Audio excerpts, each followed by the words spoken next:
और ये जब तक धर्मेंद्र प्रधान जो शिक्षा मंत्री है ये सीमा नहीं देंगे तो सत्ता के दलालों को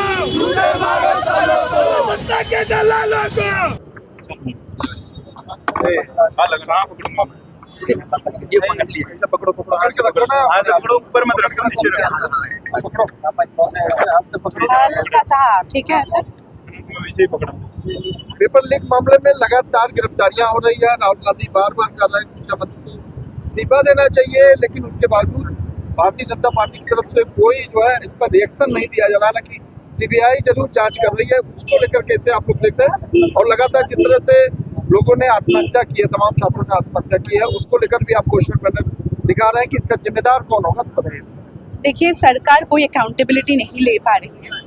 आपको बताना चाहूँगी कि धर्मेंद्र प्रधान जी जो शिक्षा मंत्री है हमारे, उनके टेन्योर में ही ये तीसरा पेपर लीक सामने आया है। 4 विद्यार्थियों ने अपना जान गंवाया, उसकी अकाउंटेबिलिटी भी उनसे कुछ सुनने को नहीं आया। ये बहुत शर्मनाक बात है कि भाजपा सरकार एक ट्रिपल इंजन फेलियर सरकार है।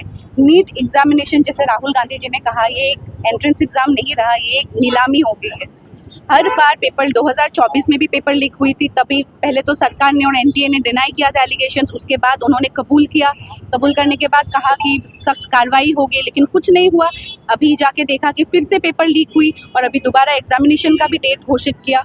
इससे दबाव किस पर गिर रहा है? ये दबाव आ रहा है आम जनता पर, जो विद्यार्थियों के फैमिलीज़ है उन पर, क्योंकि कितने मध्यम वर्ग फैमिलीज़ है जिन्होंने अपना सब कुछ लगाकर, अपना सब कुछ सोना गिरवी रखना या फिर कुछ भी, जैसा भी उन्होंने अपने बच्चों को पढ़ाया और इस एंट्रेंस एग्जामिनेशन के लिए तैयार किया।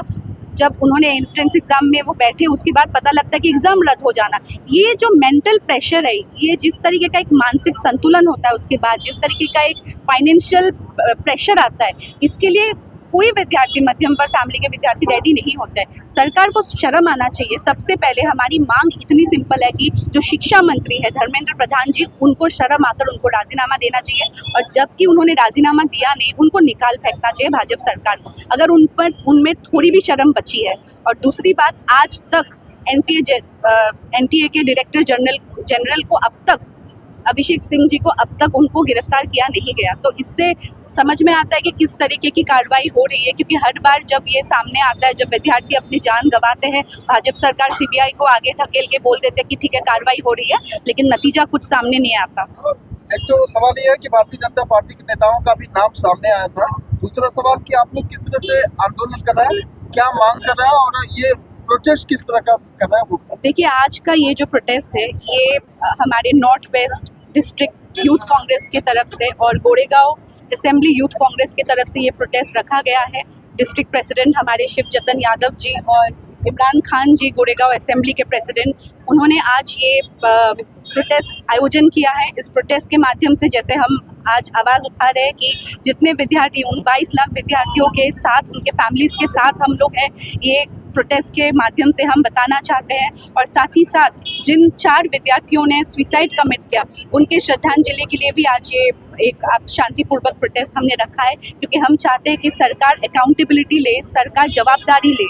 और हमारी मांग ये है कि जो शिक्षा मंत्री है धर्मेंद्र प्रधान जी, उनके राजीनामा, उनको निष्कासित करना चाहिए भाजपा सरकार ने।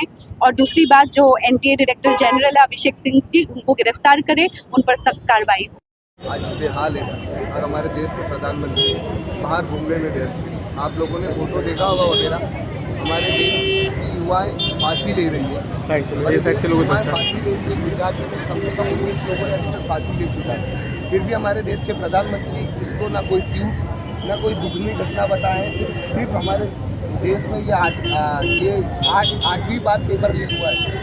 ये 8वीं बार पेपर लीक होने के बाद भी बीजेपी कोई भी जिम्मेदारी नहीं लेना चाहती कि पेपर लीक हुआ है, जबकि इसकी कड़ी महाराष्ट्र से जुड़ी जाती है। और महाराष्ट्र में ये दूसरी बार गठबंधन की सरकार है बीजेपी की, फिर भी बीजेपी इसे हल्के में लेना चाहती है। तो मैं ये कहना चाहता हूँ बीजेपी को, बीजेपी अपने कान जो बंद करके रखी है वो कान अपने खोल ले और ये सुन ले कि यूथ कांग्रेस अब मैदान में उतर चुका है। जब तक ये लोगों को इंसाफ नहीं मिलेगा, तब तक ये यूथ कांग्रेस मैदान में रहेगी। और ये जो 19 लोग फांसी दिए, इनका जवाब दें आप।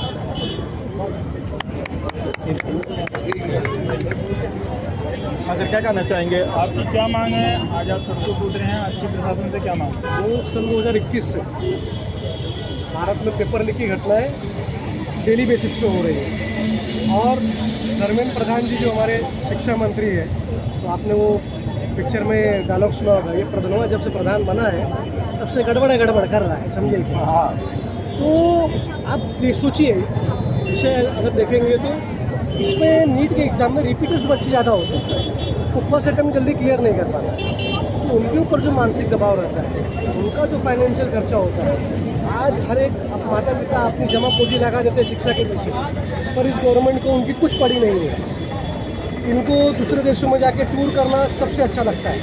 हमारी सरकार से यही मांगे, हमारे जो गरीब घर के बच्चे, उन लोगों का जो नुकसान हुआ है, उनकी जल्द से जल्द राहत भरपाई की जाए। आज कितने देश के युवा इस उम्र में सुसाइड कर रहे हैं, ये आज हमारे साथ हो रहा है, ये कल आपके साथ भी हो सकता है। तो मैं आने वाले दिनों में बस हमारे नेता राहुल गांधी जी के नेतृत्व में हम अपने विद्यार्थियों की लड़ाई लड़ रहे हैं और नॉर्थ में जिला में से हमारे अध्यक्ष यादव जी, आसिफ भाई हमारे, जो यहाँ के युवाओं के लिए हमेशा तत्पर रहते हैं। तो हमारी बस गवर्नमेंट से यही मांग है कि एक युवा जो हमारे देश का भविष्य है, उसके भविष्य की रक्षा गवर्नमेंट द्वारा की जाए। जय हिंद, जय भारत, जय भीम। चलिए चलेंगे। राष्ट्रपति नहीं रखिएगा।